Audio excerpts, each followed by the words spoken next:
Assalamualaikum, welcome back to my YouTube channel. Balik lagi sama aku, ini si Vera. Terima kasih ya buat kalian yang udah komentar di video sebelumnya. Terima kasih juga buat kalian yang udah mampir dan nonton video aku. Buat kalian yang baru gabung dan baru mampir, jangan lupa subscribe ya. Guys, aku bakalan nge-store video yang baru nih dan ngebahas tentang satu hal yang baru, karena aku pengen move on dari kasusnya Jessica Kumalo Wongso dan film dokumenter Ice Cold. Kali ini aku bakalan ngebahas tentang kasus 2 tahun yang lalu sempat buntu dan tidak menemui titik terang dari pihak kepolisian, karena dari pihak kepolisian juga belum menemukan pelaku hingga beberapa hari lalu ternyata ada yang menyerahkan diri dan mengaku sebagai tersangka dan pelaku pembunuhan dari kasus Subang. Kasus di mana ditemukannya 2 jenazah ibu dan anak di bagasi mobil Alphard pada tanggal 18 Agustus 2021. So, nggak lama-lama, yuk kita bahas.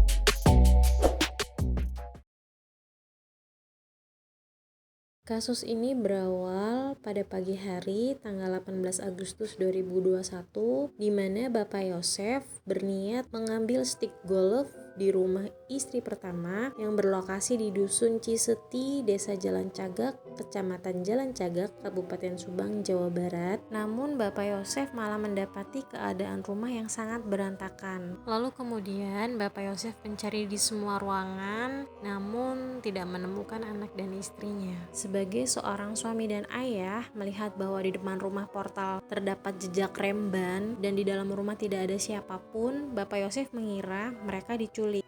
Karena merasa kehilangan istri dan anaknya, akhirnya Bapak Yosef segera melaporkan kejadian tersebut ke kantor kepolisian yang berada di dekat rumah. Sebelum Bapak Yosef ke kantor polisi, Bapak Yosef memanggil beberapa warga untuk datang ke rumah. Karena bantuan dari masyarakat dan warga, akhirnya ibu dan anak tersebut ditemukan.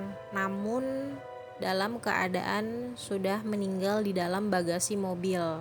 Tidak lama setelah itu, Bapak Yosef kembali dan melihat keadaan istri dan anaknya sudah tidak bernyawa. Diketahui bahwa kedua jasad tersebut adalah seorang ibu bernama Tuti Suhartini berusia 55 tahun dan anaknya Amelia Mustika Ratu berusia 23 tahun dalam keadaan yang mengenaskan di bagasi mobil Alphard. Berdasarkan hasil otopsi yang dilakukan oleh pihak kepolisian sebanyak 2 kali, dijelaskan bahwa Tuti dan Amel mengalami patah tulang di bagian tengkorak dan memar yang diduga akibat pukulan benda tumpul berupa papan penggilasan cucian yang ditemukan bercak darah. Dijelaskan juga bahwa Ibu Tuti mengalami luka robek di bagian bibir. Diduga Ibu Tuti tidak melakukan perlawanan karena posisinya pada saat itu sedang tidur. Sedangkan Amel ditemukan bekas pukulan di tubuh karena diduga melakukan perlawanan kepada pelaku, dan tubuh Amel ditemukan bekas tanah.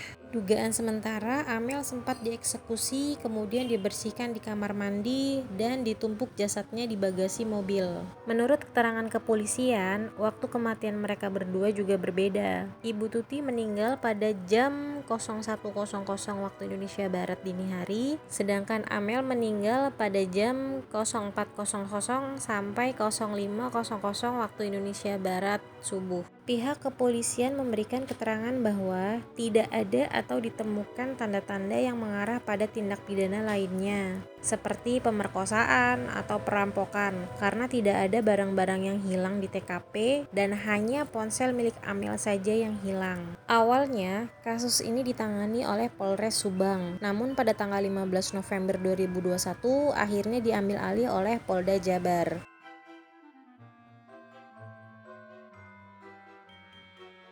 Beberapa fakta yang aku rangkum dalam kasus ini. Yang pertama, selama 2 tahun, Polda Jabar melakukan olah TKP sebanyak 5 kali, otopsi 2 kali, memeriksa saksi sebanyak 120 saksi, dan mengamankan barang bukti sebanyak 261 alat bukti. Fakta yang kedua, bahwa polisi membuat sketsa wajah pelaku, kemudian menyediakan dokter kesehatan jiwa hingga menurunkan satuan satwa pelacak K9 yang beberapa kali menggonggong pada salah satu saksi.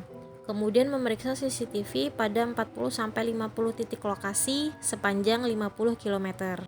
Fakta yang ketiga, bahwa hasil tes DNA menjelaskan ada bercak darah korban di salah satu jaket saksi, yaitu Bapak Yosef, ayah dan suami korban, yang akhirnya dijadikan barang bukti.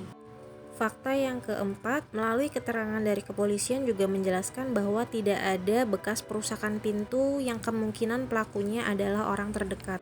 Fakta yang kelima, bahwa TKP pada tanggal 18 Agustus 2021 sudah tidak steril karena banyak warga yang berbondong-bondong menyaksikan kejadian tersebut, dan ditambah lagi saksi yang bernama Danu, keponakan dan sepupu korban, juga telah masuk ke TKP pada tanggal 19 Agustus 2021 karena perintah dari keluarga korban dan kakak korban untuk berjaga-jaga di sekeliling rumah.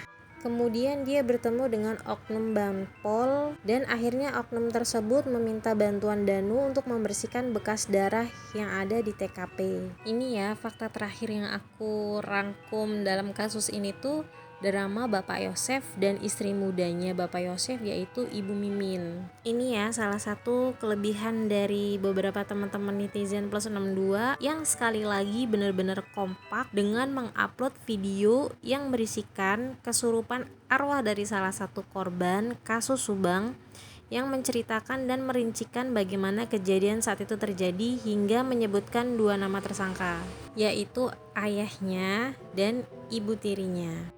Respon dong dua orang ini akhirnya. Respon kemudian datang dari tim kuasa hukum Bapak Yosef yang mengancam akan melaporkan jika ada yang memojokkan kliennya tanpa barang bukti. Ya kalau aku wajar aja sih, karena kan pada saat itu barang buktinya belum bisa mengarah pada Bapak Yosef. Kemudian setelah 1 tahun peristiwa dan kasus tersebut belum juga menemui titik terang, akhirnya Bapak Yosef membuat surat terbuka pada tanggal 12 Agustus 2022 yang ditujukan untuk Presiden, yang isinya yaitu Bapak Yosef meminta perlindungan hukum untuk dia dan anaknya.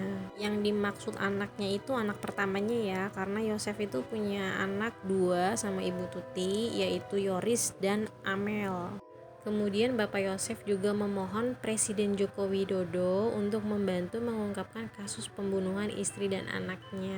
Drama istri keduanya yaitu Ibu Mimin, setelah diperiksa oleh kepolisian sebanyak 10 kali, akhirnya dia mau diwawancara oleh stasiun TV dan bersumpah di bawah Al-Quran tidak terlibat dalam pembunuhan istri tua dan Amelia, dan merasa sakit hati pada saat itu karena dipojokkan oleh masyarakat luas.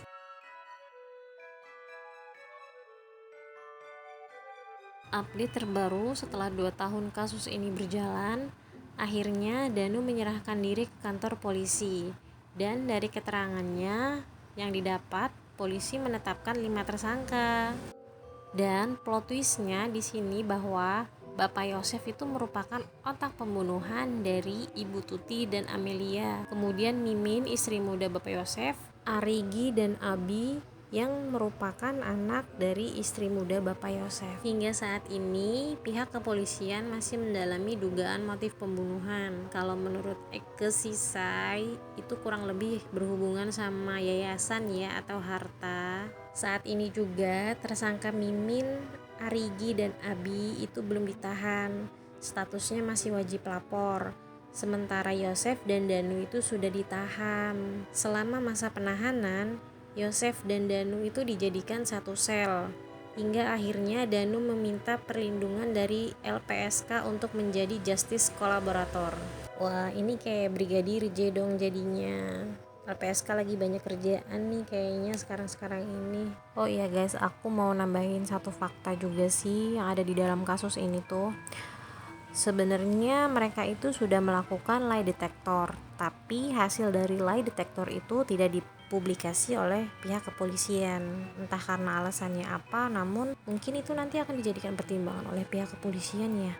Jadi guys, akhirnya setelah 2 tahun kasus ini tuh buntu dan tidak menemukan jalan keluar atau titik terang dari kasus pembunuhan ibu dan anak ini, akhirnya ada yang menyerahkan diri ke kantor polisi pada minggu lalu ya.